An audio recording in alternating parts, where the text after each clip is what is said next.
nos acompaña ya aquí en el set de Tenemos que Hablar el ministro de Salud, el señor César Vázquez, con quien vamos a conversar y abordar diferentes temas de aspectos que conciernen a su cartera y por supuesto también a la coyuntura política. Muy buenos días, ministro. Muchas gracias por estar en Tenemos que Hablar con esta mañana. Buenos días, Maro. Gracias a ti por la invitación.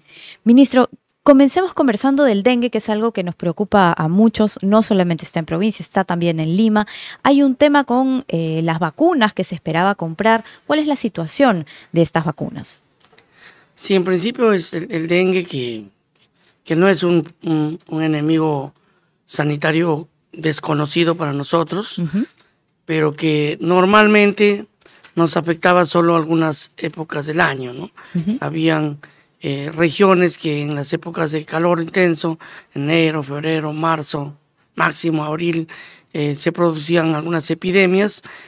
Y bueno, esto pasaba conforme la estación terminaba, pero ha habido obviamente un cambio climático importante en el mundo y en esta parte de Latinoamérica se ha sentido también con una ola inusual de calor que ha generado que este problema sanitario, que era solo de algunos meses, estacionarios en algunas partes del Perú, hoy prácticamente es un problema endémico en todo el año, un problema en ya muchas regiones, incluso Lima, que no estaba acostumbrada a tener tantos casos de dengue, hoy está mucho más afectada que otros tiempos. Entonces, hay sinceramente un problema importante que nosotros como gobierno nos hemos preparado para enfrentarlo. De hecho, el año pasado hicimos un plan de julio a diciembre, ni bien ingresé, asignándole presupuesto importante para preparar primero a nuestros profesionales, luego a nuestras autoridades y equipos de salud de regiones y poder enfrentar la llegada de la epidemia que se avisoraba para este año en los meses de inicio. Obviamente, si comparamos con el año pasado, la epidemia esta vez empezó antes, por las razones que te expongo, el clima, que hoy, no solo en Perú, en toda Latinoamérica ha cambiado, ha habido condiciones climáticas, aumento de la temperatura, que han favorecido la multiplicación más fácil del zancudo, de la Aedes aegypti. Entonces, este problema sanitario se ha convertido en un grave problema en toda Latinoamérica y en todos los países que normalmente teníamos dengue en esas condiciones que al comienzo te mencioné. Hoy pues ha desbordado esas cifras y ha puesto también contra las cuerdas a muchos gobiernos. Nosotros nos hemos preparado, conforme te dije el año pasado, para este año, y también hemos hecho un plan regular para que este año, el 2024, desde el primer momento, podamos tener acciones de prevención y de control al respecto, y le asignamos presupuesto a todas las regiones en su PIA, en su presupuesto institucional de apertura, a fin de que ejecuten estas actividades, y es por eso, creo, que hemos podido de una u otra manera contener este avance. Sí. Ahora, ¿todavía sigue siendo Lima un foco de contagio? ¿Hemos llegado ya a un punto de inflexión? Mira, tú, Maro, en provincias, en regiones, valga la redundancia, estamos ya hemos llegado al pico, digamos, al pico máximo. Lima, que ha empezado ¿en febrero un poco, sí, o en marzo? No, hace poco, hace un par de semanas, 3 semanas, ya 3 semanas atrás, en regiones ya llegamos al pico y ya hay una tendencia a la baja, pero el problema es Lima. Lima comenzó después la epidemia, o sea, comenzó tarde, comparado con las regiones. Y en Lima estamos a punto de llegar en las próximas semanas al pico. Todavía estamos en una curva de ascenso en Lima, y como Lima tiene mayor densidad poblacional, obviamente eso se refleja en que las cifras nacionales siguen en aumento. Pero si haces un buen mapa epidemiológico, ves que en regiones ya llegamos al pico. Hemos hecho un trabajo intenso y estamos con tendencia a la baja porque tenemos ya todo un trabajo de campo potente con las direcciones regionales. En Lima, vuelvo a repetir, ha empezado tarde la epidemia, aún la curva está yendo hacia el pico, pero yo creo que a finales de este mes podríamos ver ya la curva bajando. 2 o 3 semanas máximo debemos llegar al pico en Lima, y luego habría una tendencia a la baja. El tema de las vacunas, regreso a la primera pregunta. El viceministro ha anunciado que se van a distribuir vacunas. Sí, antes de pasar al tema de las vacunas, tenemos y vamos a en estos días implementar un plan potente, vamos a aliarnos con otras entidades afines para poder hacer un trabajo de campo conforme lo estamos haciendo en regiones, igual de potente aquí en Lima. Con respecto a la vacuna, efectivamente hay una vacuna que ya está muy avanzada, prácticamente ya terminada su proceso de investigación, incluso autorizada ya por OMS para ser usada en humanos en el país donde se ha hecho la investigación. Que es Brasil, así es. Esta vacuna del laboratorio Takeda ya ha comenzado a usarse en Brasil. Nosotros hemos mostrado nuestra intención de interés de querer comprar esas vacunas. Hemos enviado documentos solicitando nos puedan priorizar en la comercialización, en la venta de estas vacunas. OPS, que es la única que en estos momentos tiene las facultades para comercializar, nos ha contestado de que pero esta vacuna todavía no está siendo vendida comercialmente. Así es, no se está vendiendo a otros países.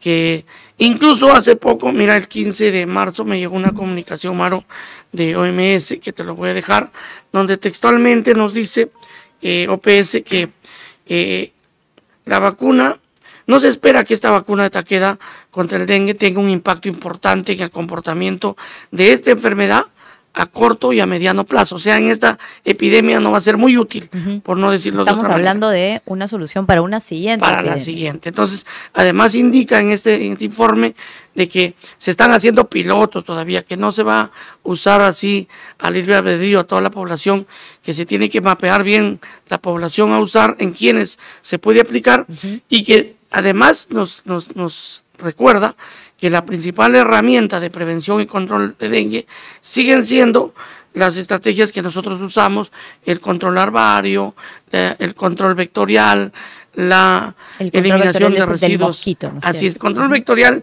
es lo que conocemos, así es, la fumigación, que no se puede hacer de manera preventiva, como muchos opinólogos por ahí a veces han dicho, ¿no? Muy tarde han comenzado a fumigar. La fumigación se hace cuando hay zancudo adulto en cantidades altas en el medio ambiente. Si yo me pongo a fumigar antes de que haya un índice aérico alto en el medio ambiente, estoy contaminando y estoy atacando, disparando como mono con ametralladora, sin tener objetivo. Realmente la fumigación tiene que hacerse cuando ya hay una epidemia. Lo que se hace preventivamente es el control larvario y eso nunca hemos dejado de hacerlo. Ministro, y por las cifras que se han dado a nivel nacional, el dengue realmente ha explotado en nuestro país, como usted lo dijo también en otros países de Latinoamérica, pero concentrándonos en Perú, ¿usted cree que efectivamente el MINSA ha reaccionado de manera oportuna en términos de tiempo o se han demorado un poco en activar las estrategias? Mira, en un problema sanitario tan complicado, ¿no? Porque donde el enemigo vuela, ¿no? Literalmente. Uno no puede ser triunfalista ni puede ser conformista.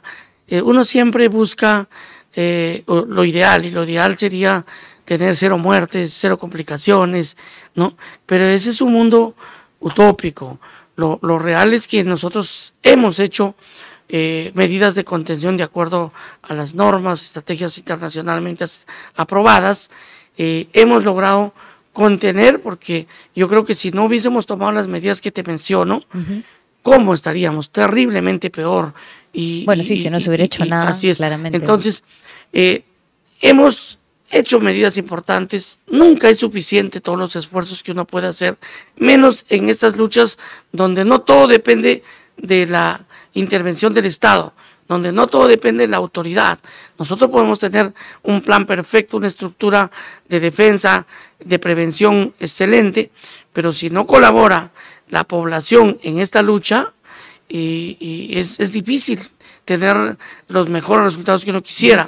Ha habido mucha resistencia en esta línea, por ejemplo, alta tasa de rechazo para ingresos a las casas en las regiones más afectadas por parte de nuestras brigadas, cosas que hemos ido y estamos tratando de disminuir, pero que también han jugado en contra.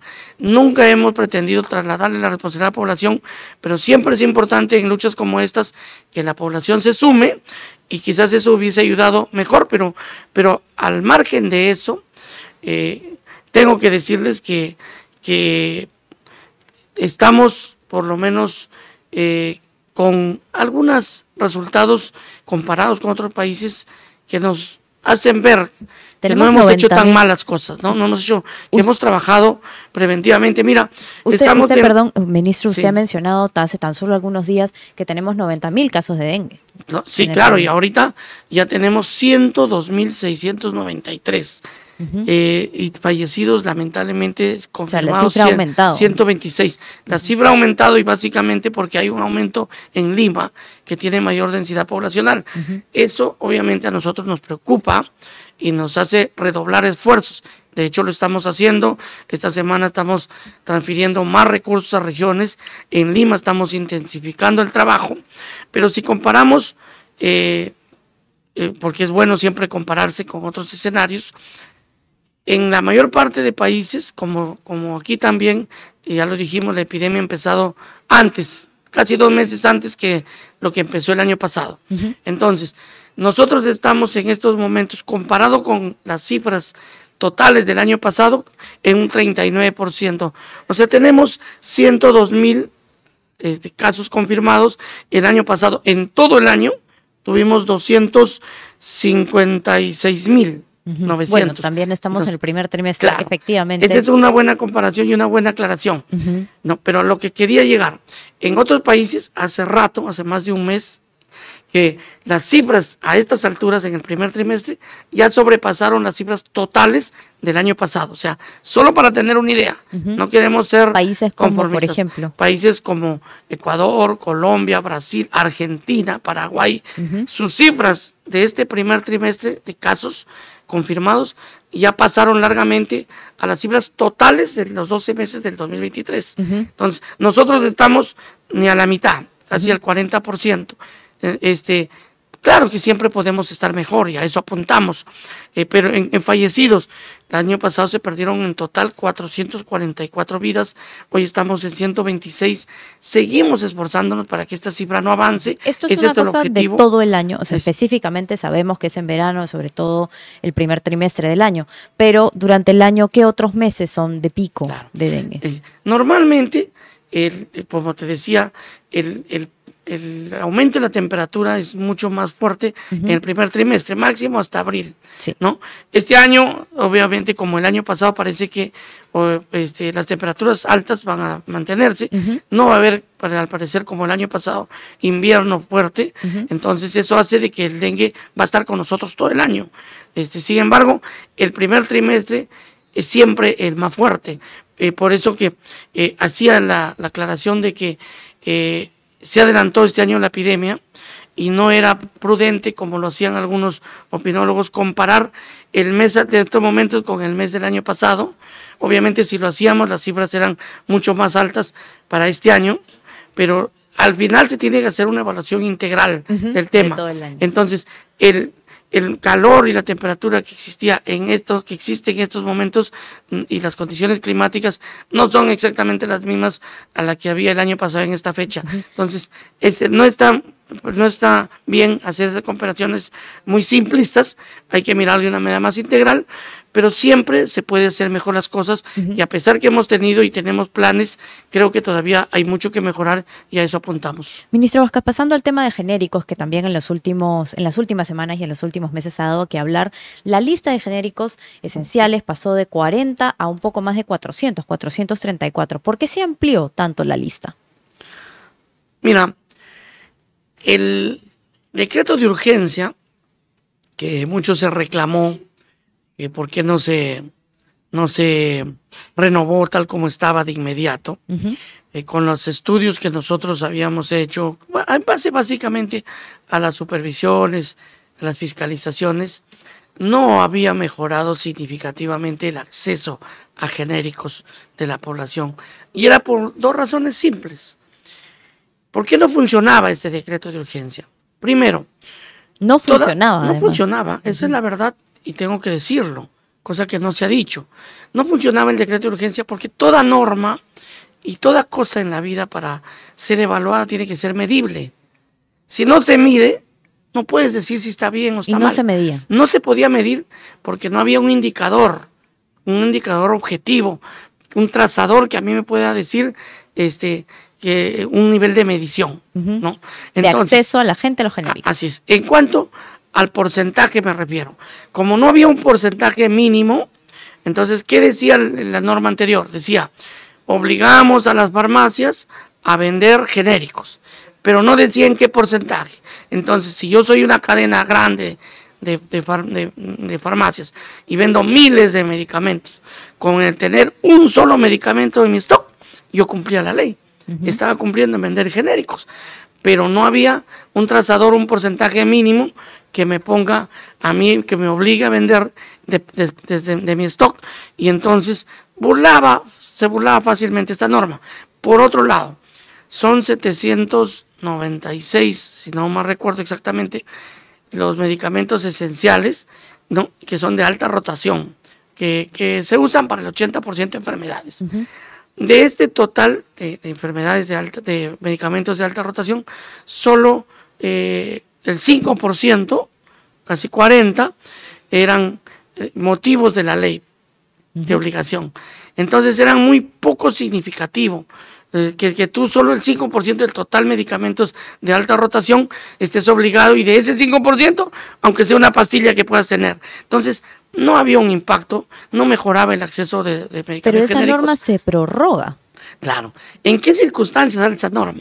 Sale cuando se cierra el Congreso, como decreto de urgencia, porque en ese interregno se gobierna con decreto de urgencia, y un decreto de urgencia solo puede salir en dos circunstancias.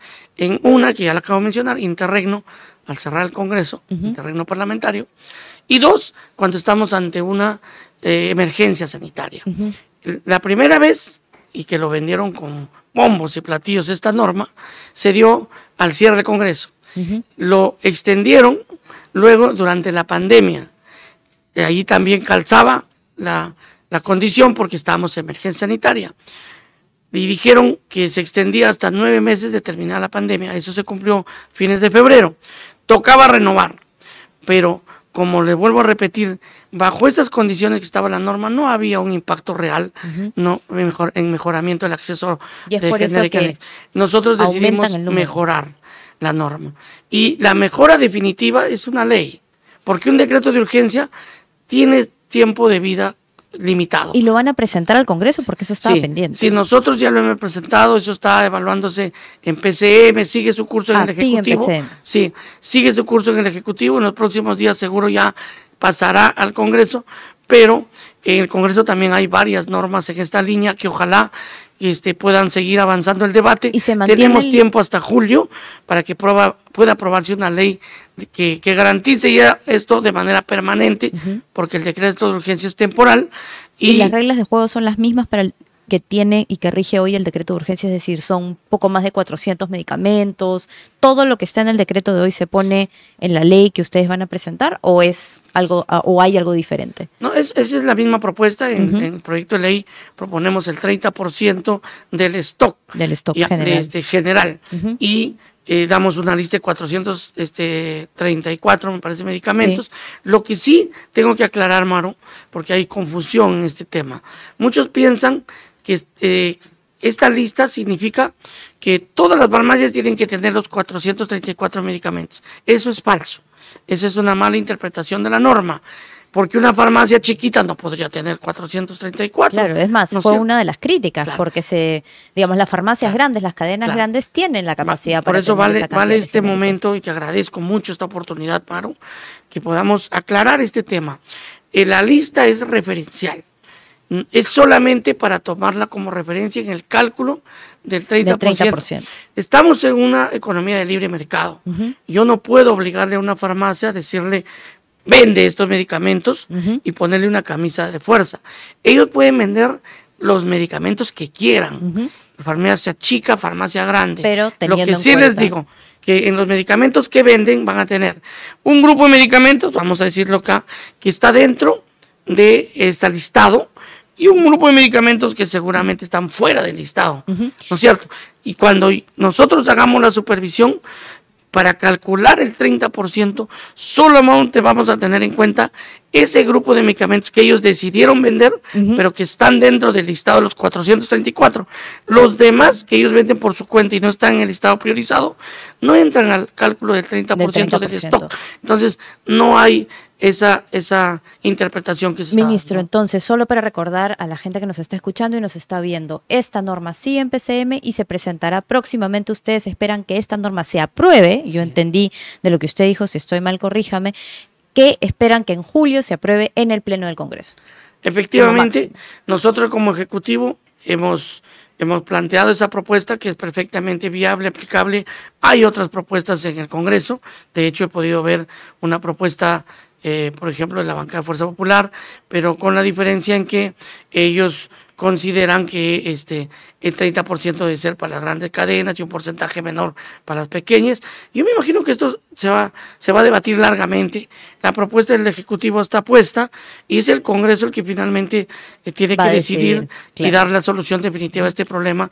Nosotros como gobierno estamos claros de que cuando se trata de la salud tenemos que protegerla igual, venga del grande o venga del chico, porque hay que proteger la salud, ministro, de todos los ángulos. De todos los ángulos, por supuesto. Ministro, ya para ir cerrando la entrevista, hay un tema con el Serum. Se ha hecho una modificación a este servicio que lo hacen los estudiantes de medicina que quieren trabajar en hospitales del Estado. Deben hacer este año de servicio, dar este examen e ir a las diferentes postas médicas en el país. Lo que se ha hecho es que se ha eliminado el requisito de pasar el examen para ir a algunas de las plazas, y esto ha sido criticado, dado que pues lo que se dice es que se bajaría la calidad de la selección de estos médicos que están destinados a algunas postas en el país. ¿Cuál es la posición del MINSA respecto a estas críticas?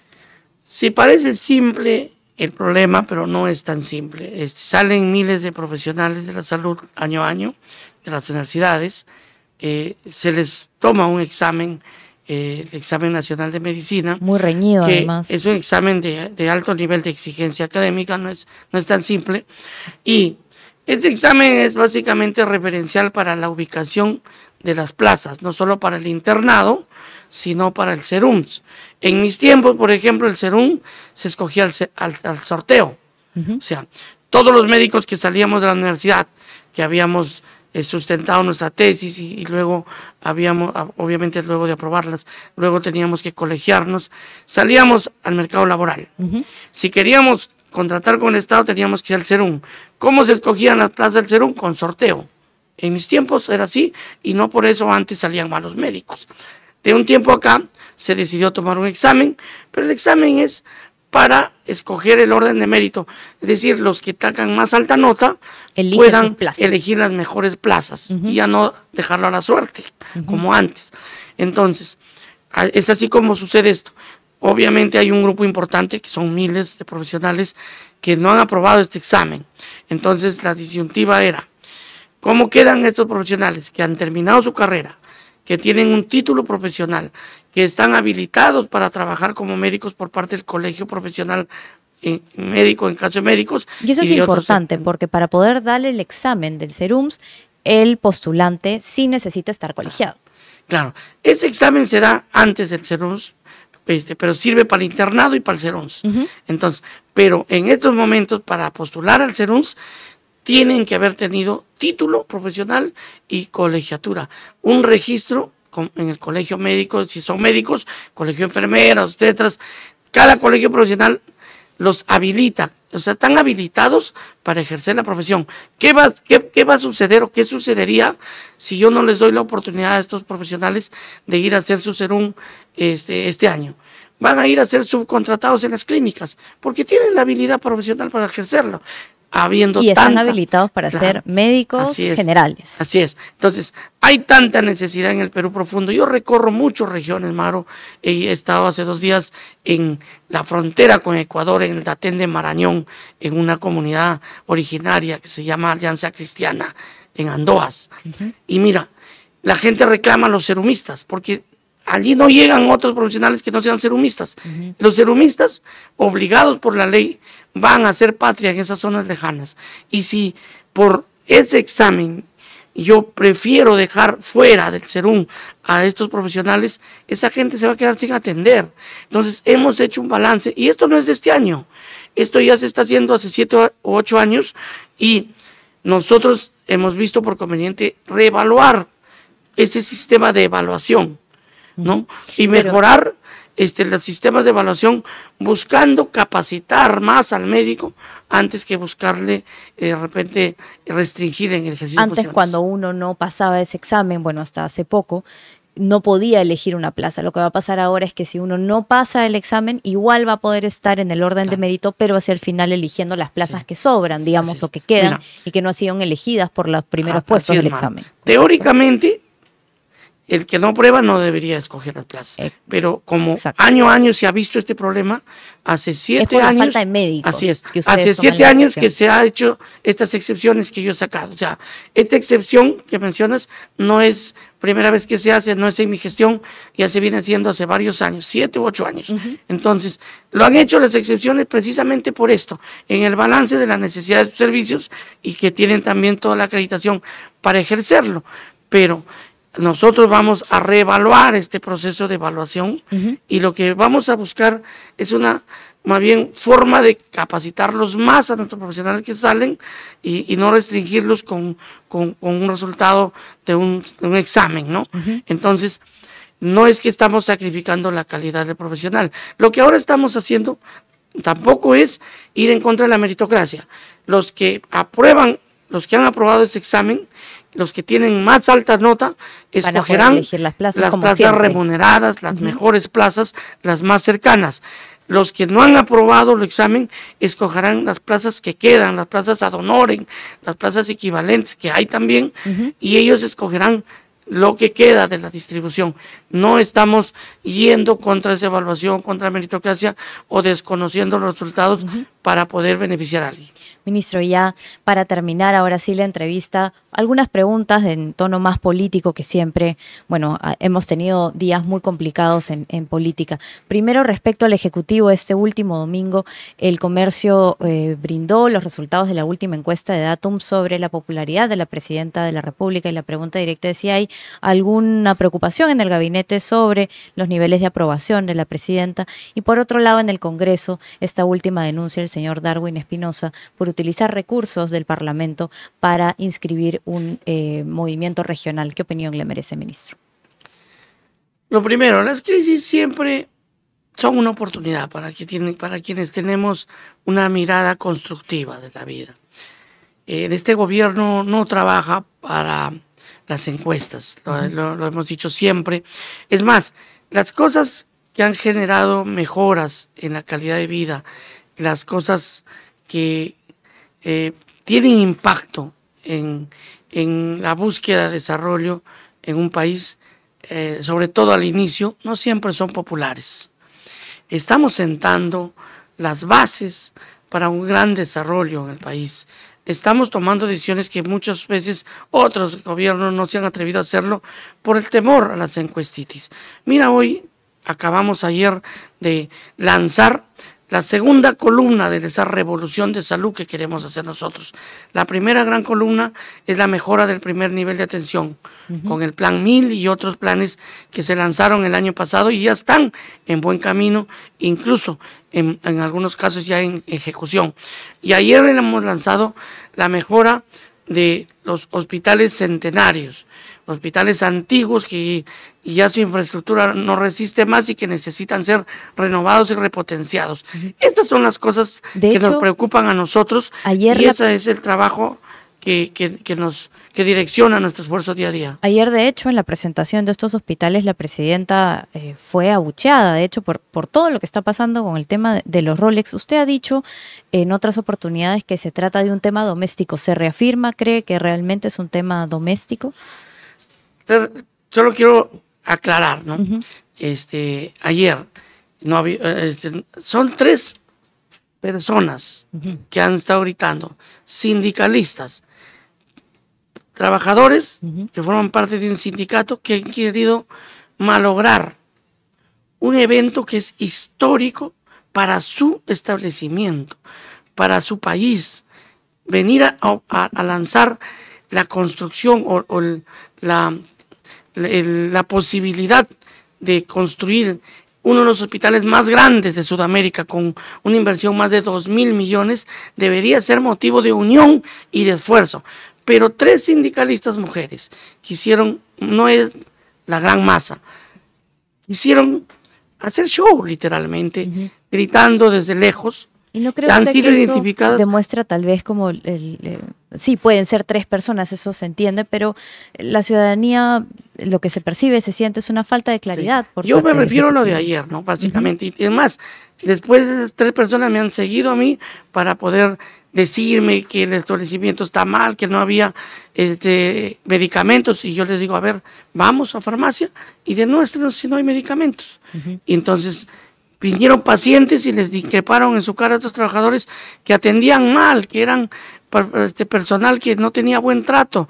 Y entonces de eso no hablan los sindicalistas. Yo creo que son personas ideologizadas, que tienen un interés político y que no tienen realmente el compromiso con Constitución, pero son temas aislados. Lo demás, seguramente hay muchas cosas que nos falta mejorar como gestión, pero aquí en este gobierno no hay esos grandes escándalos que normalmente habían en otros gobiernos del negociado de obras, de corrupciones mayores. El tema de Rolex, yo sigo pensando que es un problema menor, que no debería ser motivo de tanta discusión y debate todos los días. Está bien, no es un tema que hay que mirarlo como si no fuera importante, pero darle tanta importancia en la agenda nacional ya creo que es exagerar. Realmente eso está en investigación, hay que dejar que los órganos correspondientes hagan su trabajo y cuando termine la investigación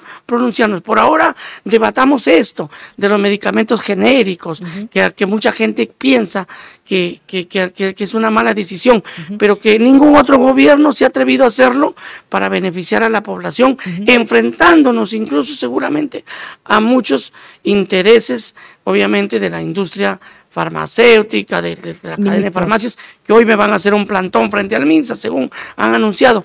Hablemos de la revolución en salud, de la mejora del primer nivel, hablemos de la mejora de la economía. O sea, cuando yo digo son cosas domésticas y menores, me refiero a que hay cosas mucho más importantes en las que todos debemos centrar nuestra mirada para poder llevar al país al desarrollo. Ministro, y ahora, muy brevemente, ahora sí, sobre el Congreso de la República.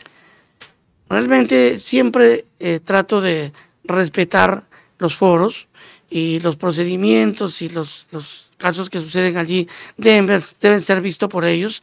Hay claras normas que regulan el accionar de los integrantes de un poder del Estado, y creo que lo más importante, como en todo, es que se tiene que investigar, se tiene que aclarar y se tiene que dar cuenta a los órganos que corresponden, y espero que eso haga el congresista en cuestión. Muchas gracias, ministro Vázquez, por haber estado con nosotros esta mañana en Tenemos que Hablar. Gracias a ti, Maro.